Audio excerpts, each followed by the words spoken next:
What's going on, everybody? Prophecy Wiz, and I am bringing to you my top 8 deck profile from the last regional of the year, the remote regional. It was 8 rounds. I went 6-1-1, and I played Voiceless Voice. It was a lot of people don't put a lot of stock into remote regionals.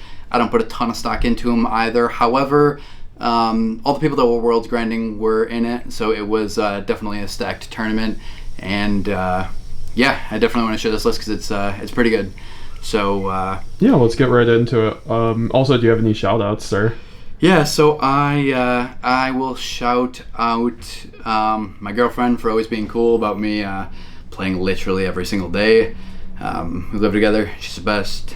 And I want to shout out Chris Vincent. I would be nothing at the game without him. He taught me everything I know. He's not around as much anymore, but I definitely miss him, and he is he's a super good dude, so he deserves it. I want to shout out Colin Goodrich. We talk together every day, test together every day. He's definitely like my main practice partner. And then I want to shout out Hanko Chow. We were in Discord, like when I was not in the regional, we were in a separate Discord channel all day just talking about how things were going. We were roomed together for that, so we just been talking a lot about the format, a lot about the deck, and how the rounds were going, all that stuff. And then yeah, we stayed up all night watching the championships on that night. So I also want to shout out Metagames GX Chris for doing the profile. I appreciate you. Hi. And yeah, you're the homie. So, yeah, no problem. Let's get right into it. 40 card main deck, sir? Yeah, always. All right, let's see it. So to start, I played 3 low. The deck is literally centered around low. It's the best card in the deck. There is no deck without low. A lot of the combos like specifically require, not just the combos, but like the end boards require low to be on the board, or the secondary effects aren't involved. So obviously you need to play 3 low. That should be pretty standard. I guess if you're playing like some sort of like huge other engine, you wouldn't be playing it, but don't play some sort of huge other engine. The next card I played that I think is like mostly standard, but is not like 100% standard, that at the beginning of the deck I also was unsure about, is Diviner. There was a point where I was unsure if I should just be playing Prosperity instead of Diviner because it's not massively good into hand traps. The thing is though, is like the more you play this deck, if you play this deck a lot, you're gonna realize and understand that if you know what you're doing, it still just plays insane into hand traps. Like you just have to play appropriately, and you can do all the same combos and play through hand traps every time. One of the things I like about this is that like usually when you play like a 3-card package with like 1 card, that card is like the dead card or the brick. If you draw Trias without Diviner, it can just obviously be the entire tribute summon, and then if you can get 2 lows on the board during your opponent's turn, you could still use it from the hand. I mean, I guess if you get 2 lows on the board, right, you probably just tributed it. But if you tributed it, you could still just leave it in the graveyard, and then you can untargetably pop a card on your opponent's turn, which is important because it's an interruption from the graveyard, which is another different spot. So also, if you open it with Diviner, generally it's like, oh, that's unfortunate because now we have just like 1 less card to play with. But it's actually insane if you open them together, because if you open both of them, what you're gonna do obviously is just summon the Diviner, activate the effect. If they ash, it's like cool, you just try it, send it away, spec from deck. They can't ash it because they already did. They went down, neg 1 card, and you're pretty much just gonna win for free. If they try to Imperm or Valor it, it's even more free because you chain dodge with the Trias, and then you send Herald of the Arclight, and then you chain block the Herald, so you go like chainlink 1 Herald, chainlink 2 Arclight, because they might save an Ash Blossom if they have it, so like then you can't get ashed on the low from the deck. So then you search Skull Guardian, and then you have Skull Guardian in hand, low on the field, Trias as well. That's just game, you just win. Obviously, if they do not have any kind of hand traps and you just open both of them, you just tribute the Diviner anyways, and still just do the chain block play. So yeah, you still just search 2 cards, and when you open both of them, it's broken. Super good. So I definitely think you have to play this combo, and you shouldn't just like play something like Prosperity instead. It's it'll treat you well. So the next card that this one definitely is a lot more standard. Safia, you definitely need to play 3 of it. This card is just better pre-prep. Dumps a spell, searches any guy. It also adds back from the graveyard, which is definitely a big deal in a lot of different situations. Especially like once you side deck and you cut down on your monsters, or if you have to use one of them initially for the tribute summon and you want like a specific one to summon, you can just like add it back Obviously needs to dump the ritual, but like I said, it's searchable, better pre-prep. It's also notable that if you do get drolled, you can still discard it and dump a ritual spell. The effect to add is optional. That's important. I feel like I see people sometimes not know that, and that can sometimes be either win or lose if you don't have a ritual spell going. So definitely remember that it's optional. I even ironically played against like a Runic Sun the other day, and you contribute set it. So if you get in like a weird situation with like a rivalry and you like you summon low and then get rivalry and you're like, man, I can't summon Skullguard, and you contribute set it and then still play. So yeah, it's very relevant in like a lot of different situations, and you need to play 3 of it. I know it's kind of in depth, but definitely want everybody to like know the full scope of like why a lot of the advantages to a lot of these cards. So the next is 2 Skull Guardian. You absolutely have to play 2. You could never play 1. You could never should play 3 ever. You like recycle it. You can recycle it with blessings. You can add it back with Safia. You can recycle it with the trap. 2 of it is just 8,000, which is a big deal. That comes up a lot when you just like stop your opponent and you just attack with both of them. Wow, yeah. So that's like a big deal. Skull Guardian, just insane. Also, if something happens to one of them, like sometimes people throw an ogre at it to like get the ritual spell out of the graveyard, and then you just use the ritual spell and summon the second copy out of the deck, which is super free. But that's very important. Also, like there are times where like you'll stop a hand trap and then they can nib you, and if they nib you, you still just summon another one out of the deck, use itself in the nib token into Dynam Mundo, and then summon Dynam Mundo on your opponent's draw phase, summon it back, summon low. It's a full combo anyways. So 2 of this is very important. I don't generally see people playing 1, but just why it's important and why you should never play 3. 1 Saravis. This is something I see people playing 2 of. And this is something I think is just like massively incorrect rather. If you're playing 2, I feel like you're just not comboing appropriately. Like you should be able to play through multiple hand traps, truthfully with or without this card. But anytime you need this card, you can just get to that card. You don't need to play multiple copies of it in order to use it. Like I said, you could always still just recycle it with almost every single card. Like you can't recycle it with blessings, but it's if you stop a hand trap with it, it's usually just game, truthfully, if they're taking cards out of their hand to get hand trapped.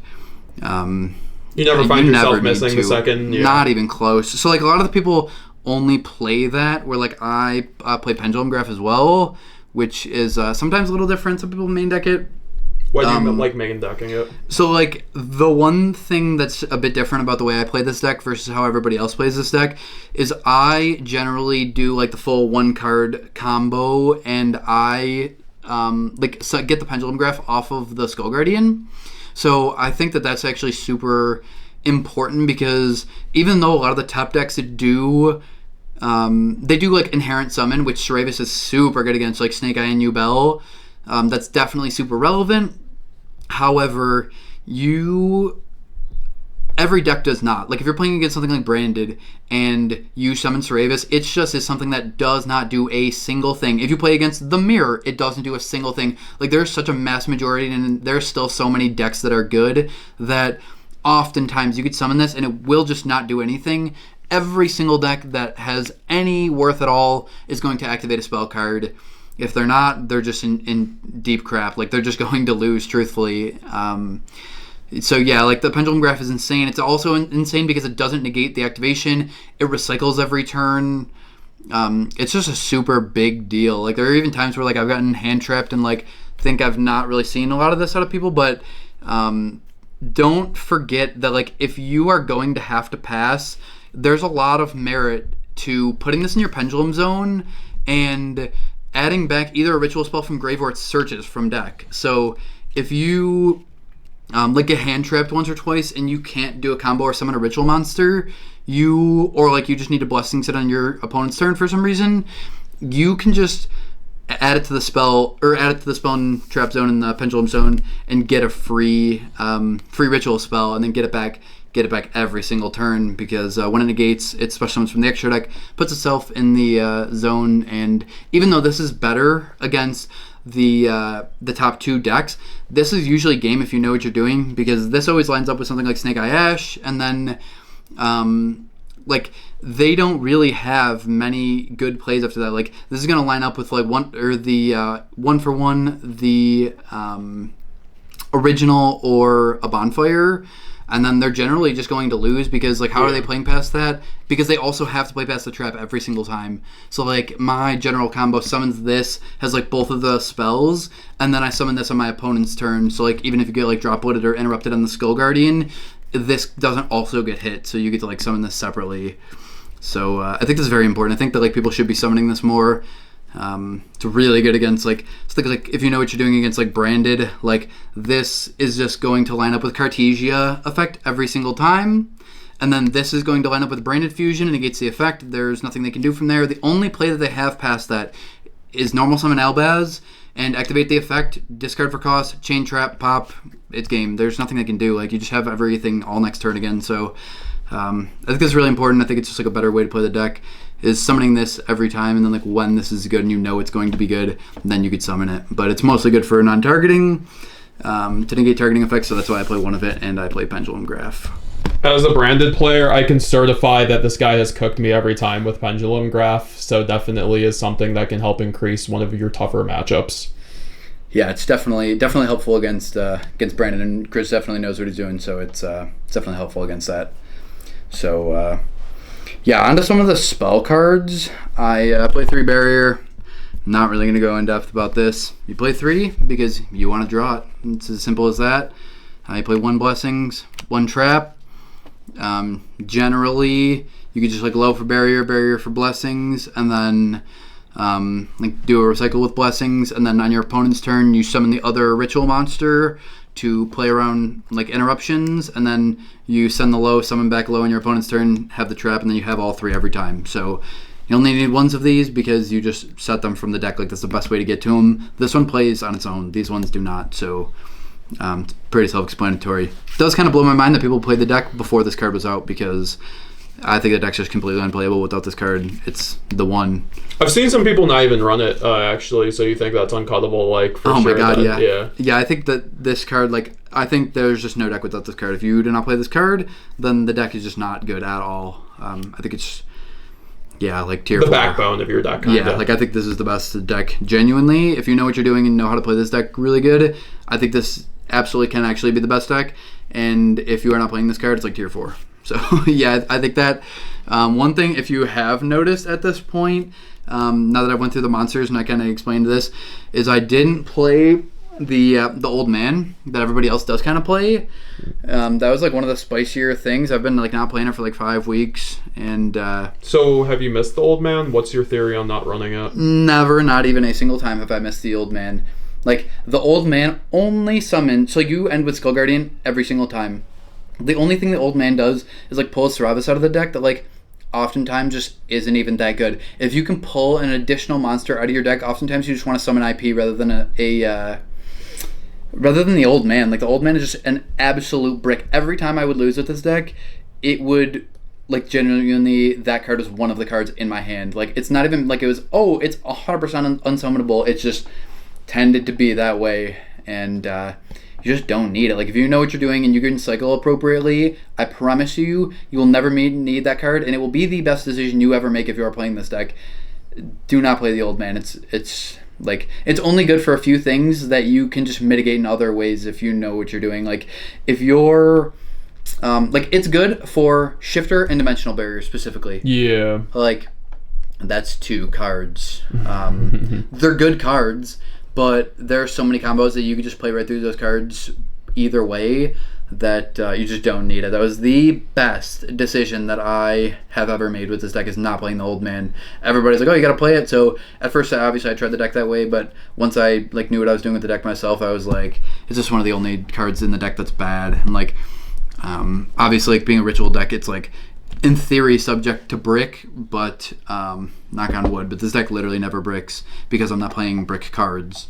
So yeah, I think that's very important, is, like, don't play old man. It's not very good. So very cool deck building choice. Thank you. So then we played 2 ritual spell. Not really much to say about this.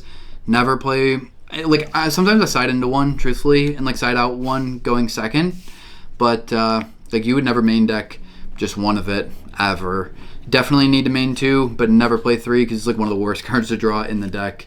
So pretty simple, right? I mean, we just play 2 of the ritual spell for sure. It's definitely 2 exactly.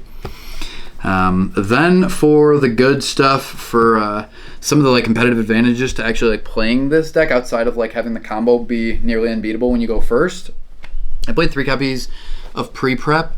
So I was initially playing 2 because like once you see Safia, Safiras are like almost always let you get to low because you just get Guardian gets low, and then low can go for barrier gets blessings, and then the cool thing about blessings is like blessings uses its effect and lets you ritual summon once, and then blessings can also add back the ritual spell. So like in theory, if you wanted to, which you never should do because it plays so hard into board breakers, but in theory if you wanted to, you could summon all 3 rituals on the same turn with just like 1 ritual spell. So it felt like I was kind of like clogging my hands with the 3rd one sometimes. So I was just playing 2. However, the 3rd copy is what took place of the Old Man, and how much better it actually feels to draw pre-prep than it does Old Man is incredible. It lets you start your combos like immediately without having to normal summon almost every single time, which is like a massive deal because whether or not you see low or not, like you could search off the Guardian, but then you have Guardian low on the field together, and if you send a low from hand and they do something to your low, then Skull Guardian is just going to search one and you can normal summon it and still just do the combo the way that you wanted to. Another very important fact about this card, why we're now playing 3 of it, is because we did cut the Old Man and we played the 3rd copy to mitigate Shifter. So like Shifter, if they have Shifter, this gives you 2 of the 3 pieces that you need to like play around Shifter. It gives you the ritual spell specifically because if you discard Safia, it banishes and then it doesn't search the ritual monster, which is a very big deal. And so this gives you like the ritual spell and the ritual monster. And if you have literally any monster that is tributable, you just search Skull Guardian, use the spell, summon Skull, Skull for low, low for barrier for trap, and then like you have Omni Negate Trap through Shifter, which against like most of the decks that actually play Shifter is genuinely game. So if you're playing against Tempai, right, like they can go field spell, search if they want, doesn't really matter. They normal summon the White Dragon, the Pydra. You just like Chainlink 2 Skull Guardian, Chainlink 3 Trap to pop the field spell, negate the Pydra and destroy it. It's just game. There's nothing they can actually do past that. They will just immediately lose the game. So that's still like an insane combo. And I play like hand traps that play through that combo as well. So I think 3 of this is really good. Kind of add back from the graveyard as well, which is neat. Definitely comes up. Also helps you play through hand traps because if you like have the pieces, which you usually do, it can just search the one of Saravis. So like playing like 3 of this, so I can search the one of it as well. So I think 3 is necessary. It's very good. Definitely max on pre-prep. I think a lot of people are. I just didn't think it was necessary until you're cutting Old Man. So if you absolutely feel like you need to play Old Man, I guess play 2 pre-prep. So the other card that's like a broken card, this has got to be the best card in the entire deck by far. When I started playing this deck, I actually thought like I will not play the deck without this, and that kind of still reigns true. I think that this package is the best in the entire deck. Like there's nothing that compares. I see people playing the branded package, which to me just blows my mind. Why is the branded package worse than this? So, like, it's massively worse in genuinely every way. I'll explain the ways. So, like, the branded package, like, you already put up a fat, strong field, and the branded package doesn't bring you anything that the deck couldn't already do. Like, it brings you a Mirror Jade. It doesn't get you into nearly as many cards. It can dump a Safia, which is cool, I guess. But it doesn't get you into any of, like, the combos that you actually need to be playing. And more importantly, like when you play going first, you're summoning another monster. So like if you're going to get slammed by Droplet, you're now getting slammed twice as hard by Droplet, where this card is literally resolving double engage going first, and it searches 2, draws 2. So you're having way more chances to hit like a hand trap or 2 off of this card, and the full end board with 2 hand traps it's unbeatable. There's nothing that they can draw to just be beating you. They just will lose. So that's like a big part of the reason. Like going first, you, like I said, draw 2, send 2, and then going second, it's the deck's spell and trap removal, which Brand of Fusion does not do. It dumps Nadir, searches Maximus, pops either a back row or a monster, and especially when you can stop your opponent on half boards, that's just crazy. And then you summon Maximus and dump another Nadir and a Garua, so it replaces itself with a draw. You also have a big light body that can be the full tribute with the ritual spell. That's huge. And it pops another card that's insane. Like, I've popped so many skill drains with this card. It's literally crazy. Like, I've popped rivalries, like so many super strong broken cards, and even just imperms. Like, when you stop your opponent and they have to pass on like hand traps, you can usually like pick apart their back rows, and then like if you have other good ways to play, you can, like, even if you just open like this in Safia, you can search the Seravis off of the, you can dump Herald instead of Garua, search Seravis, and then tribute this for the Skill Guardian effect. They can't interrupt it because you just Seravis, and then you get low summon, Gates game. So yeah, this is like the best card in the entire deck. I actually genuinely don't think I would play this deck without this card. It's that strong. So definitely make sure you're playing Nadir. I mean, it's broken going second, and it's also broken going first. So many cards, way more advantage than you would get off literally anything else you could play. So that's a requirement. It's the best card in the deck. I haven't seen it in many lists. Do you think that should be standard for lists going forward? Yeah, I think people are going to try the Fiendsmith cards. They're still just not even as plus. It doesn't get you to engine. That gets you to engine, draws you cards, removes cards. That card literally does everything you would ever want a card to do. It's one of the, yeah, I mean, if your deck facilitates it like this one, best card there is. So yeah, don't not play Nadir, I promise. So getting into I guess is really not a standard, but it should be. I'm not Ash Blossom specifically, but just the hand traps. Ash, I don't really have that much to say about Ash. It's the most generic hand trap. When you go second, you want to couple your hand traps together. If you draw two, you can stop anybody on a half board. If you know what you're doing hand trapping and you use them skillfully, you can stop your opponents on half boards, and this deck is the Don Diablo of cracking half boards. Like, it literally cracks every half board with ease. And Ash Blossom is just like the best card for that because it can interrupt whatever you need it to. So yeah, I mean, I think like Ash Blossom should be in any deck. If your deck doesn't play Ash, play a different deck. It's that good for sure. I mean, it's like second to third. You know what I mean? Like, one of the best hand traps ever printed. Maxi is better. I'll give it that. Shifter's close, but only good in some decks. Where like Ash is so generic and strong, you need to play it. So the next hand trip, it's definitely a little bit less standard, but this is something that's like more specific to me. So like, I played Mourner. I think one of the cool things about Mourner is it's just like another copy of Imperm Valor. It's good against literally every single one of the top 10 decks and very good against the top 2. It couples super well with another hand trap, which is something that I think you need to consider when you're playing hand traps. It's not just like, oh, this card standalone is going to be good, because it's very rare that a hand trap is standalone good. Like, even Ash against Branded is like definitely not game, but like if you open Ash and Ash Branded Fusion and then you activate this on Granganol, the game is over, I promise you.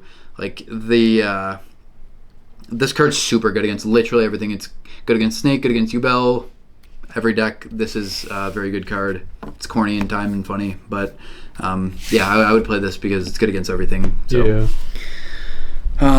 The next card should be pretty obvious after I made that explanation. Effect Valor. Effect Valor is even better against every deck because it stops normal summons, which a lot of times you do want to stop. It's not once per turn. Just come up. You activate one, they chain call by, you just chain second copy. Nice knowing ya. I like just drawing hand traps that can couple. This one you could use against every deck. I'm also big on hand traps that just are good against every single deck, not just good against some decks, because you're going to play against a lot of different decks. So, and they're specifically, all the hand traps I play are also just very good against the top 2 decks, and it's very top heavy. So like, these are all like very good coupled together against Snake Eye if you know what you're doing. So yeah, yeah, I think that's important. Next hand traps, second best one outside of Ash, or it could be the best one. You could 6 card it. You could draw phase it.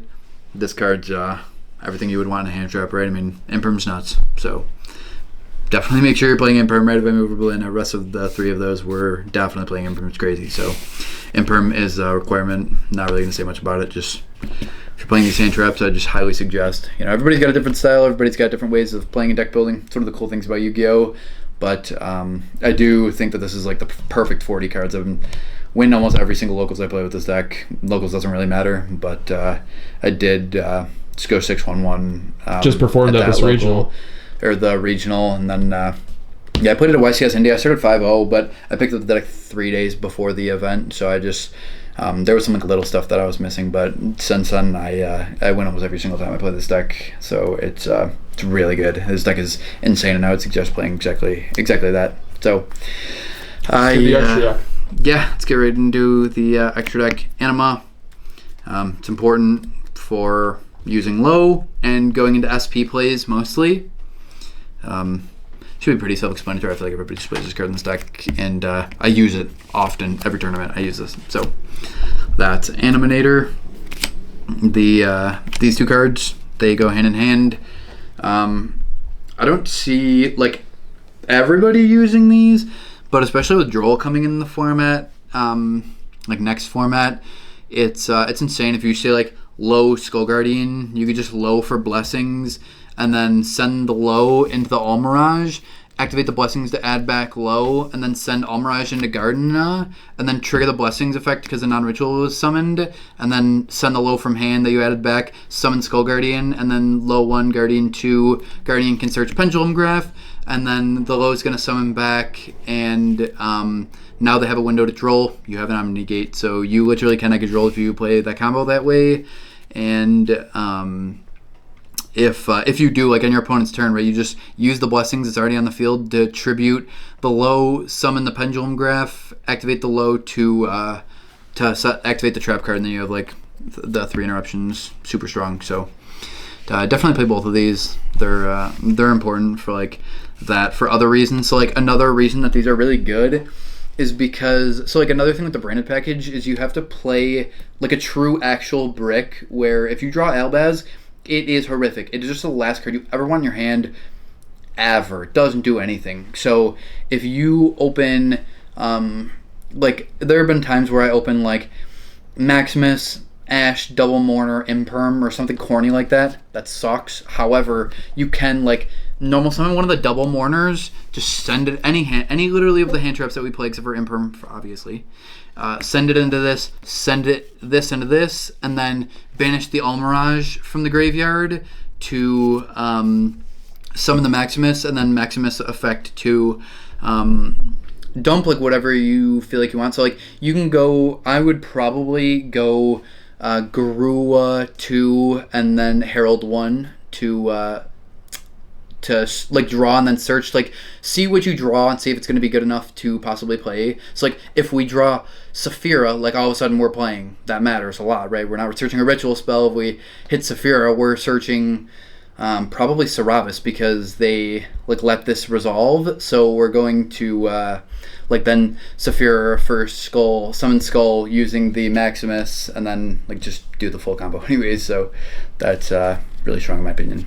So I definitely think you play these. There's many different reasons you need to play these, many combinations with blessings and barrier that you use these cards. The more you play with them, the more you're going to summon them.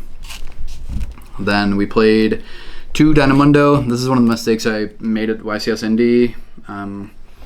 I did not realize that you needed 2 copies of it, because if you do, like if you get hand tripped like 3 times, if you get hand tripped twice, usually you can just do the full combo genuinely through it. Yeah. If you get hand tripped 3 times, sometimes you need to make Dynam Mundo for like the last piece, but you could still like summon a Pendulum Graph on top of that. And if you do play it that way and you get nibbed, you get to summon with the ritual spell out of the deck, and if you only played 1 Dynam Mundo, then like you have like token, Skull Guardian, no low, and like you have nothing to do.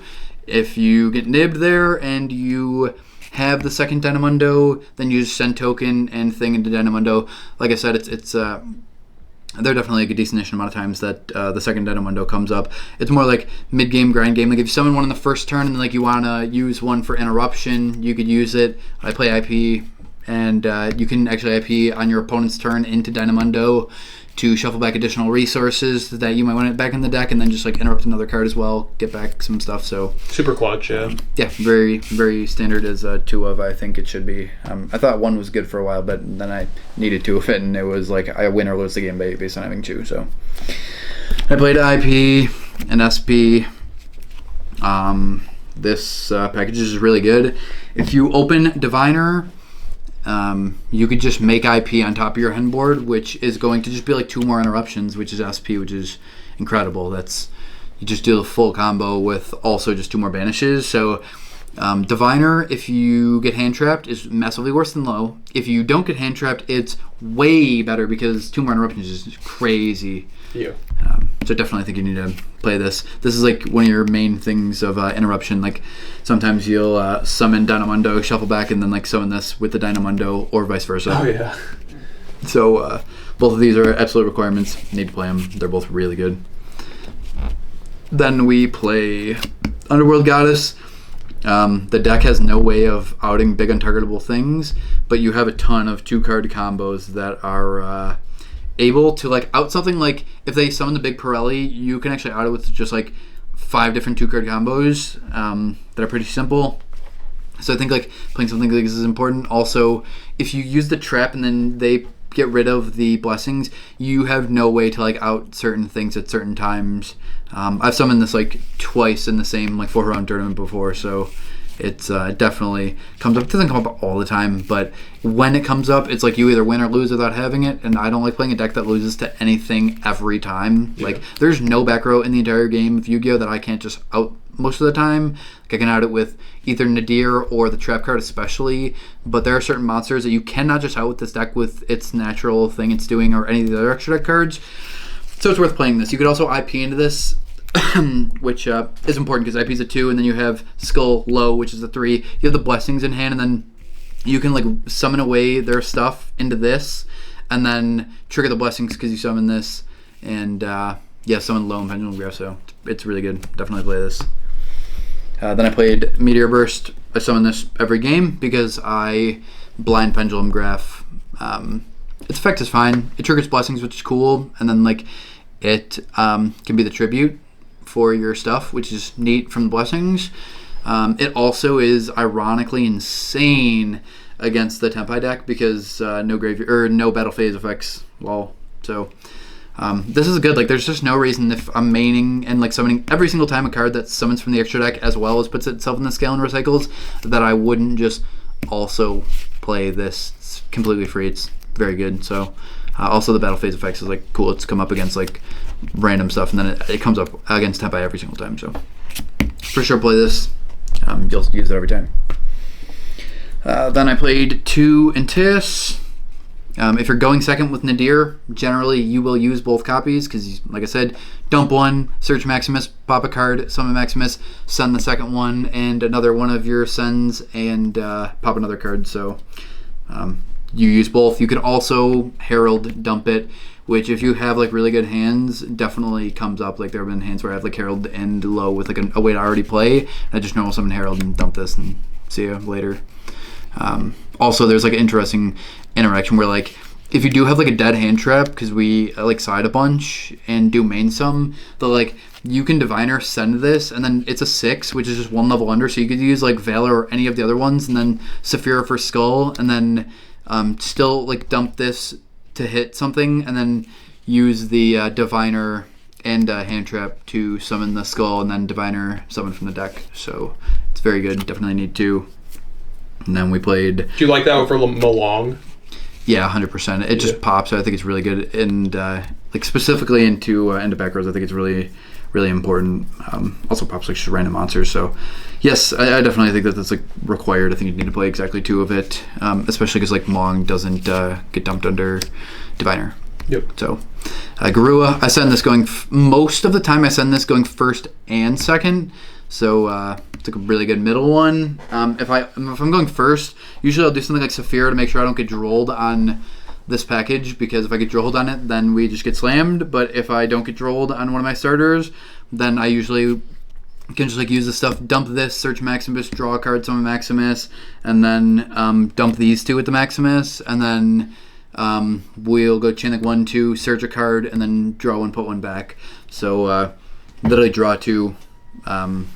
Search 2, right? A big body that is the full tribute. One of the missing pieces you need, either ritual spell or the monster, which is crazy. Draws multiple cards, then pops multiple cards. is why the engine's super good. You need to play all 5, and the engine's just insane for these cards. So specifically, like, this guy helps a lot, and I don't see a lot of people playing this one, but definitely should. Like, you could just search something off of this that you don't generally need, and then just put it back with this. But also, like, if you see like some bricks, or specifically bricks, but like stuff you don't need, like if you see like a ritual spell, but you also see Safia and pre-prep, then you would use this to put it back. So very important, very good. Please assure you play all 5 of these. They're so good. Then the last card in the extra deck, Typhon. This deck, this was good. This is like definitely the one flex spot that, like, if you didn't play this, it wouldn't be like a massive issue. I think Typhon, in my experience with this deck, so like nobody's really playing pure Unchained. I ironically did lose to it at the YCS, and it's like one of the only decks I've lost to just in general at any like locals, or I tied with it at the YCS. I was 6-1-1.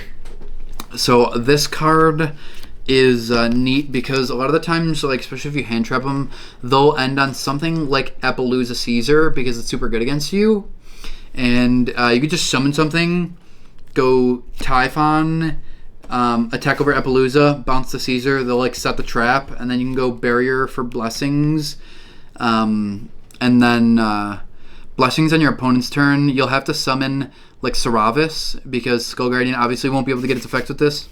Please note, very very important. But then you'll like get Lowe's effect again on your opponent's turn to get the trap, or like Lowe's effect like right for the first time at that point, and then you can get the trap card, and yeah, then you have like negate a summon and a trap card, which is super, like the trap, which is super good against that deck. They actually won't play past it. So yeah, this card's good. It doesn't come up that much. I'd be fine with cutting it, but do you have any ideas for things you cut for it? Yeah, I have some spice coming up. Next profile, guys. Look out for the post info profile. Yeah, definitely. If you guys have any comments, I realize I kind of missed this during the profile, but I didn't realize I have like polarizing opinions. But if you guys have any like comments, anything like that, if you want to roast some of my theories, or if you want to agree with some of my theories, or ask any questions about how I feel about certain situations in the theories, please make sure to comment.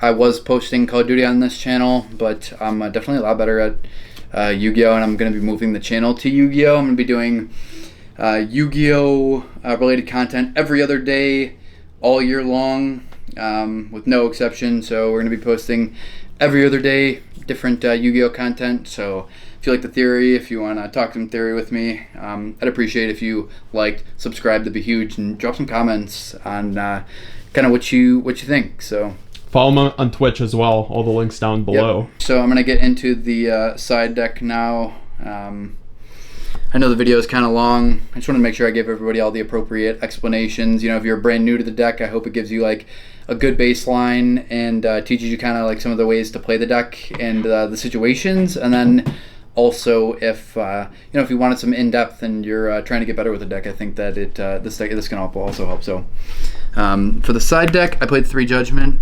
It's pretty standard. I think everybody just plays Judgment. I don't play it because it's standard, though. I never play any cards because of that, which is why I don't play Old Man and things. I play it because it stops Droplet or Dark Ruler, which are like the only things that can even think about beating you generally. And if it doesn't stop those cards, it's literally an Omni Negate. They have to attack Skull Guardian, so it's not like you're worried about damage. And if you make it to the next turn, the game is over. So this card's, you need to play it for sure in the side deck. Anti-Fun Floodgate Fragrance. I'm sure a lot of people love this card. It's super fun to play against. Yeah, in all seriousness, it's legal, so you should be playing it. If your deck facilitates it the right way, like low places from deck, so like if you don't have like one of the spells for some reason, you can still just low and put them on the field, which is crazy, because then Safia is like the ritual spell, and you just don't need any... Like you don't need to be activating any spells in this deck. So anti-spell is crazy in this deck. I don't think I've ever drawn it and lost. It's crazy. Not gonna do it later. So definitely play that. Call by the Grave. This is like one of the changes I've made so that I can I mean, it's insane into Droll, but it's like most importantly really good into Shifter. The cool thing about this card is like if you do not run it into hand traps, you can just set it and it's good. It's just like a good card every time against like something in the graveyard. So Call by the Grave is just a great card in general. highly suggest playing this card for sure. You'd never main it though in the current configuration. No, I think this deck plays past hand traps really good. I think it's like one of the better things about this deck. I think like that's a reason you would play this deck against like instead of something like Snake Eye, right? Like I think a lot of people think this deck's bad right now because Snake Eye is so good, but I think you would want to play this deck because of something like so like you have a lot of one-card starters. They have more, but you have something like Barrier, so you actually do have the ability to get in a hand trap war with them. And then when you're in a hand trap war, you like Ogre's not very good right now, and if you activate Barrier, they have to ash it. But going into next turn, they have to deal with not only Barrier again, but your top deck. So it's like, yes, they have more one-card starters, but if you're in a hand trap war, you're actually still likely to just win the war. And then like once you start playing, you like if you start the combo, you pretty much just do the full board every time. And playing past Omni Negates, Pops, and Spell Negates is just not possible. People just lose every time. So that's one of the reasons that I think like you would just choose this deck anyways instead of that. So another card I played, it's the only Spawn Trap removal I played in the side deck. I think Spawn Trap removal is so bad right now. However, I think you would want to play... I think I mostly played this for Runic because I didn't play anything else. I played Golden Lord for a moment because you could just recycle it. It's not as good without Old Man, though.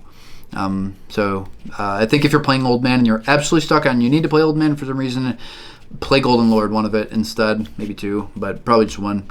I played Duster because I thought it was like something good to draw against Runic, and I thought it was like one of the only decks that could like actually get lucky and beat me. But you could usually just cycle the trap. Pendulum Graph is insane against that deck as well, and so are Omni Negates, especially if you use them appropriately. And their stuff can't target your monsters, any of light monsters, so that's like a huge hindrance and pain in the duper for that deck. So like if you win the die roll, it's 100% win rate, no matter how good they open. Doesn't matter. I literally just played it, got Lava Golemed and evenly matched, I want to say. And they still just lost. Like the deck just can't beat mine when I go first. If they go first, sometimes they can do good stuff. So that's why I played Harpies. Not sure if I'd play it in the future or not. I think like that deck's falling off, and I think you already play Nadir, which is super good into any back row, and then you play the trap, and your deck is naturally just good in the back row. So not sure if I'd play it again. Probably not. I'd probably cut it. I'd think about playing something like Magnemite, which maybe I'll explain in a further video. Sounds good. Then, for the rest of the side deck, played Nib. This is like one of the things I was missing at YCS Indy that I realized like later on after I started losing after starting 5-0. Starting 5-0 is not very good. That's not impressive at all. Like what's impressive is topping and winning. But it was like a good start. It's just once I started playing against more and more Snake Eye, I realized that all the hand traps I had to couple, I wished I would have had Nib with it as well, because Nib is just so good against Snake. So like Nib is also notably super good against, or like with any one of the hand traps, right? With Nib and Ash, Nib and Imperm, Nib and Valor, Nib and Mourner, like all those cards together are just game-breakingly strong against anything that Nib is good against, which is super important. Yep. Also, one thing I didn't notice about Nib, maybe one of the most important things about it, comes up literally almost once a tournament. It's important that it's a big light monster. So like if you have Nib and pre-prep, then you can just pre-prep for a skull and tribute the Nib. So like if you nibbed them, you could tribute it from field, but if you just have a dead Nib in your hand, it can also just be the full tribute fodder, which is crazy. Like that's a big deal that you can just use Nib as the full tribute. Right, because that just changes the entire that just changes everything with the deck and the siding patterns and things. Is that like Nib and Safia full combo? Like Nib and most of the cards are just like the entire thing. So definitely play Nib. Like I said, it's just an insane card. It's super good against U-Bell, super good against Snake Eye, and then like it's god tier against some rogue decks. So definitely play Nib. Make sure you don't not play it. I played Bell. This is something I don't see a lot of people playing anymore. So I think the idea behind Bell is that if you're playing against Snake Eye, since they started doing the playing the new Diabell Star Monster, the not the witch. Diabolese. Yeah, they put it like they activate that off the field spell, and they're no longer chain blocking. Snake Eye Diabell Star, my bad. Yeah.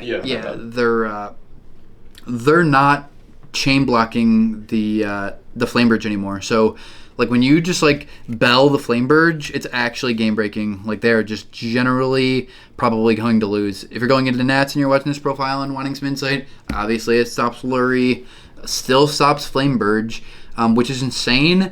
And then against the Yubel deck, one thing, like, the Droll is game breaking against the Yubel deck, so a lot of the times if they open with Nightmare Throne, what they're going to do is go Nightmare Throne, pop Spirit from deck, Spirit to attempt to summon Yubel from deck, and then just send the Spirit in the graveyard and the Yubel into the Phantom to now be able to dodge Droll when they do start searching.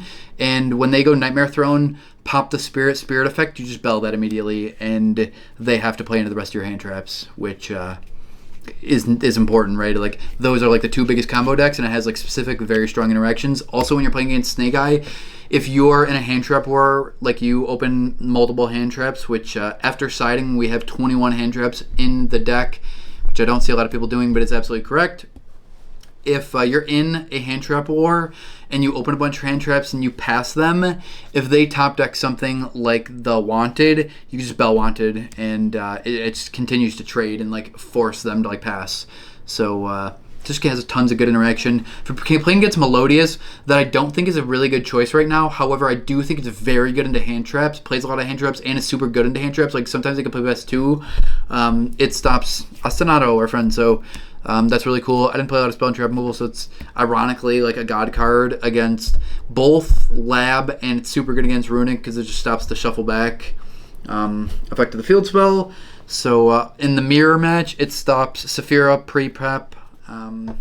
Yeah, I mean this card's super good, right? So definitely do suggest playing Bell, even though I don't see a lot of people playing it. I don't know if people haven't put as much thought into it, or they're just preferring other things, maybe breakers. But I think if you're playing hand traps, you just play hand traps. I think if you're playing breakers, then you play like mostly breakers, and you kind of have to play hand traps, especially going into Nats. But yeah, that was like one of the things too with this deck is like I wanted to make sure I played a list that I felt. I'm not saying I'm playing this exact list at Nats, but I wanted to play something that I was like, hey, this is like stuff that I feel like I would want to be playing for Nats, at least with like knowing what we're gonna have with the card pool. So I thought that was important. Like that was like one of the big reasons why I played this card, because I think like doing a ton of testing and like playing at regionals and then like not playing something like Droll, but knowing that you have to play something like Droll at Nats somewhere between the main and the side deck is like you're going to get a different amount of comfort level in a certain matchup because you have a different card in your side deck, right? If we're playing Bestials in our side deck, well, it's way better against something like Branded than Droll. I'm not saying Droll has to be bad against that, but I'm saying like if Droll is going to be one of the cards in your side deck and you know that that's just going to be a requirement of that, and that's like the main thing that you want to test for and win, then I think that there's definitely a lot of merit to playing and practicing with it because your siding patterns are going to be similar, and you're not going to get like a fake idea of how good or bad your matchup is against something because you're going to be playing these cards. So specifically, speaking of these cards, I said these cards against like almost everything. I think like it can be game breaking against Snake if they start with Bonfire, they immediately lose. Going into Nats, if they start with the Fiendsmith cards, they immediately lose. It's super good against Yubel. You could just pass them and just win for free. Very good in the mirror. I think this card's just like super strong, right? Like against the Puppet deck, it's the only thing that definitively stops them every single time. This is obviously for the regional, but yeah, I think this card's like just a very important card, and like when this card goes crazy, it goes nuts. Like I even played against Ritual Beast. That was the only thing that beat me. LOL. I beat multiple Snake Eyes. I beat Yubel. I beat Temp Eyes, but I lost to Ritual Beast. I have no complaint. I actually thought I was going to win for sure because I had like Low, Safira, I don't remember what the third card was, but I remember I had double Valor, and I was like, well, I don't know what he's playing, but he's lost. And then he started with Shifter, and both of the Valors did nothing, and he comboed the living crap out of me. So, yeah, he played the Colossus version, lost. Game 2, I really have no complaints. I played, he had Shifter again, and he just had like insane combo through Shifter. That's something you need to be able to deal with, though, and I have some stuff going forward that I worked on that I definitely can play a lot better with through Shifter. So definitely play Droll. It's very good. It's insane going to the next format. You need to include this card, I promise you. And if you guys have any interest in like the way that I'm able to fit in 21 plus hand traps into the deck after side decking, which I do against Snake Eye Bell. I have over 21 hand traps in my deck, which means statistically you should draw 3 of them. If you guys have any interest in that and seeing the side decking patterns, the combos, please drop a like, and more importantly a comment that you guys have interest in seeing that. You know, it'll definitely give me the motivation to like make that one of my sooner videos. And yeah, that'll be it. Like I said, I appreciate everybody for tuning in. I know that was definitely a long one, but yeah, I wanted it to be a good start to the posting of the every other day videos and start to the Yu-Gi-Oh content. So thank you guys all again. You guys are the best, and we'll see you next time. All right, see you guys.